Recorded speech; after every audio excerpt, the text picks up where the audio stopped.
Cricket operations chairman আর গামিনী গল্প করতে করতে জিম থেকে বের হয়ে মাঠের দিকে যাচ্ছেন। বাংলাদেশ ক্রিকেট না থাকুক, গামিনী থেকে যাক এদেশের ক্রিকেটে। ২০০৯ সালে মাত্র ২ বছরের জন্য চুক্তি করে সেই চুক্তি শেষ হয়নি এক যুগেরও বেশি সময় পর।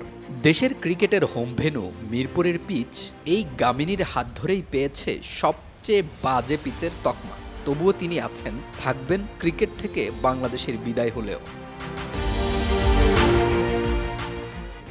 সর্বজন স্বীকৃত নাজমুল আবেদিন ফাহিম কি আস্তে আস্তে তার সেই বলিষ্ঠ আর একনিষ্ঠ রূপ হারাচ্ছেন? বিসিবি পরিচালক হওয়ার পর থেকে যারা কাছ থেকে দেখেছেন তারাই খুব ভালোভাবে এই প্রশ্নের উত্তর দিতে পারবেন। তবে নেতৃত্বে যে কিছুটা প্রশ্নের সম্মুখীন হয়েছেন সে কথা দূর থেকে বলাই যায়। নয়তো একজন ফাহিম স্যার কিভাবে মিরপুরের পিচকে এমনভাবে পড়ে থাকতে দেন পরিচালক হয়ে বোর্ডে আসার প্রায় ১ বছর পরও? মিরপুরের পিচকে ভালো করতে কি প্রয়োজন যা বিসিবির পক্ষে সম্ভব না?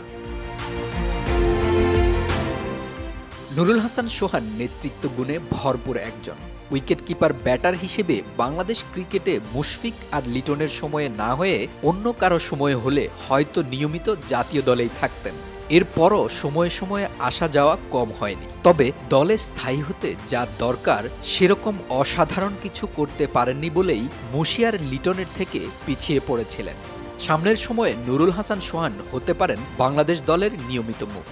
লিটনের মতো সময় পেলে নিজেকে মেলে ধরতে পারবেন দেশের ক্রিকেটের মান উজ্জ্বল করতে।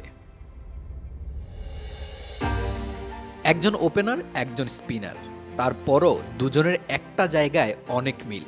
পারভেজ হোসেন ইমন আর রিশাদ হোসেন জিম থেকে বের হয়ে আসছেন একসাথে। টেস্ট দল যখন গলে নিজেদের প্রথম টেস্ট খেলতে নামলেন, ঠিক একই সময়ে হোম অফ ক্রিকেটে টি-20-র নিয়মিত মুখ হয়ে শ্রীলঙ্কা সিরিজের পরবর্তী সূচির জন্য তৈরি হচ্ছেন দুজন।